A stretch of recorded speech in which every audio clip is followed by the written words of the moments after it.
ആലപ്പുഴ അമ്പലപ്പുഴ സ്വദേശികളായ സുരേഷും ഭാര്യ ശൈലജയും ചേർന്ന് D&B എന്ന ചിട്ടിക്കമ്പനി നടത്തിയിരുന്നു. 2013 സാമ്പത്തിക പ്രശ്നങ്ങളെ തുടർന്ന് ഈ ചിട്ടിക്കമ്പനി പൊളിയുകയും ചെയ്തു. ഇതിനിടയിലാണ് ചിട്ടിക്കമ്പനിയിൽ നിക്ഷേപിച്ച തുക തിരികെ വാങ്ങാനായി ഇടുക്കി കീരിത്തോട് സ്വദേശികളായ ദമ്പതിമാർ ഇന്നലെ രാവിലെയോടെ അമ്പലപ്പുഴയിൽ എത്തിച്ചേർന്നത്. തുടർന്ന് പണം തിരികെ കിട്ടാൻ ആവശ്യപ്പെട്ടുകൊണ്ട് ചിട്ടിയുടമയായ സുരേഷുമായി തർക്കത്തിലാവുകയും ചിട്ടിയുടമയുടെ വീട്ടിൽ ഇവർ കുത്തിയിരിക്കുകയും ചെയ്തു.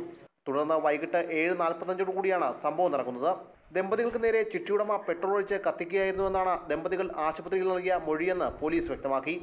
എന്നാൽ ദമ്പതിമാർ സ്വയം പെട്രോൾ ഒഴിച്ച് തീ കൊളുത്തുകയായിരുന്നുവെന്നാണ് ചിട്ടിയുടമ നൽകിയ മൊഴി. സംഭവത്തെ തുടർന്ന് ചിട്ടിക്കമ്പനി ഉടമയായ സുരേഷിനെ അമ്പലപ്പുഴ പോലീസ് കസ്റ്റഡിയിൽ എടുത്തിട്ടുണ്ട്.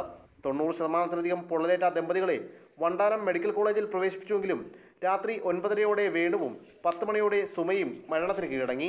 3,60,000 രൂപയായിരുന്നു ഇവർ ചിട്ടിയിൽ ഇറക്കിയിരുന്നത്.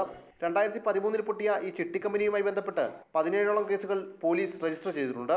കൊല്ലം ക്രൈംബ്രാഞ്ചിന്റെ കീഴിലാണ് ഈ കേസുകൾ അന്വേഷിക്കുന്നത്. ചിട്ടി തട്ടിപ്പുമായി ബന്ധപ്പെട്ട 90 ദിവസം സുരേഷ് ജയിൽ ശിക്ഷയും അനുഭവിച്ചിട്ടുണ്ട്. മരിച്ച ഇരുവരുടെയും മൃതദേഹങ്ങൾ പോസ്റ്റ്മോർട്ടത്തിനായി വണ്ടാനം മെഡിക്കൽ കോളേജിൽ സൂക്ഷിച്ചിരിക്കുകയാണ്.